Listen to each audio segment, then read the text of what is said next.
on camera, and then they wiped out. You probably have to build a new one, but I've never seen anything like it, and the whole world was laughing. 3 days later, I spoke to the governor. The governor is, I think, on the call, and he's the next one dying. And all of a sudden, and I said, you got to use the National Guard to take numbers. They did it first, and they did. And I'll tell you that, I don't know what it was. Governor, it was the third night, fourth night. Those guys walked through that stuff like it was butter. They walked right through, and you haven't had any problems since. I mean, they don't. They're not going to go there now. They'll go to some other place. But once you called out and you dominated, you took the worst place, and you made it. They didn't even cover it last night because there was so little action. Because you dominated. You dominated. Now, what happened to New York, I have to tell you, I live in Manhattan. What's going on in Manhattan, I have no idea. New York's finest, they got to be allowed to do their job. I don't know what's happening in Manhattan, but it's terrible. And because it's New York, because it's Manhattan, it gets a lot of press. So they really spend a lot of time on it. But New York has got to have to toughen up. And we'll send you National Guard if you want. You have the largest police force in the country, 40,000 people, I understand. But what's going on in New York is terrible. It's terrible. Of all the places. What went on last night in Los Angeles with the stores and the storefronts is terrible.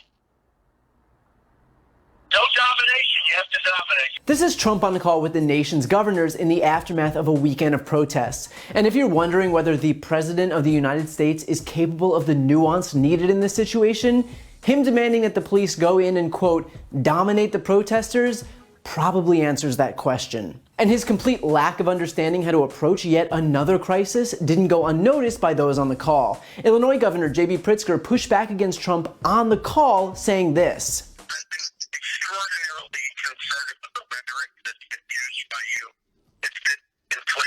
And it's not okay for that officer to choke George Floyd to death. But we have to call for calm. We have to have police reform called for. We called out our National Guard and our state police. But the rhetoric that's coming out of the White House is making it worse. And I need to say that people are feeling real pain out there. And we've got to have national leadership in calling for calm and making sure that we're addressing the concerns of the legitimate peaceful protesters. That will help us to bring order. Okay, well, thank you very much, Jay. I don't like your rhetoric either because I watched the coronavirus, and I don't like your rhetoric much either. And of course, Trump's response when Pritzker said that Trump's rhetoric has been inflammatory, because it has, was to attack him right back and say that he doesn't like Pritzker's rhetoric. In other words, the response by the most powerful man in the world was basically, I know you are, but what am I?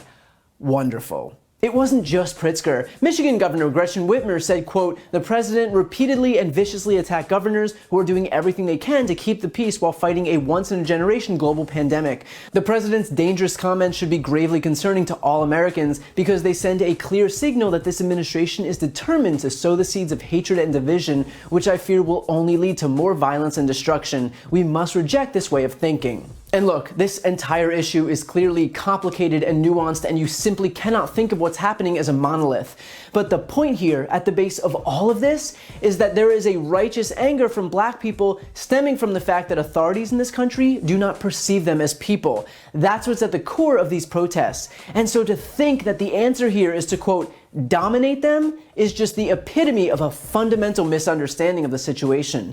I really don't know if Trump doesn't want to find a solution here because he revels in chaos, or whether he's just so glaringly incompetent that he thinks calling for police brutality against people who are literally protesting against police brutality is a good idea. And it is sickening to think that Trump would want to prolong what has already been an absolutely devastating period of civil unrest, and yet he has a vested interest in doing so. Why? Because it is a distraction from his own failed response to the pandemic. Trump may stand at the lectern day after day and pretend that he's God's gift to the world when it comes to the coronavirus, but the truth is that the US response under his leadership was among the worst on the face of the earth. And the American people know that. His approval ratings are the lowest they've been in years, and that is because we can see plain as day that Trump was more concerned with protecting the stock market than the American people. We heard his lies day after day, his promises that cases would soon be down to zero, that it was contained, that it would go away with the heat, that it would miraculously disappear. There's video evidence of all of that. And so as many times as he tries to rewrite history, the fact is that his failings are right out in the open. And so his only option then is to deflect our attention. And these protests not only fulfill that need, but they are dead center in his comfort zone. In case you haven't noticed, whenever Trump is backed into a corner, he reacts by appealing to his base. And what serves as better red meat for his base than a race riot? Trump thrives in division. He thrives in exploiting the differences between us. That's why, amid perhaps the worst protests of many of our lifetimes, Trump's response was to get on Twitter and tweet, "When the looting starts, the shooting starts," a racially charged and not so subtle threat harkening back to the 1960s. He's not looking for unity here, far from it. He's looking to fan the flames of division as much as humanly possible, because the more we're talking about protests and riots and civil rights and cops, the less we're talking about his failed response to the ongoing pandemic that's already claimed the lives of 100,000 people. Think about that for a second. Trump would prefer to incite violence and lead America to the brink of a race war because it helps him personally deflect attention away from a botched political issue. The extent to which Trump will not only let this country burn, but encourage it to help himself cannot be overstated. Because, per usual, Trump's not looking out for anyone's interests but his own.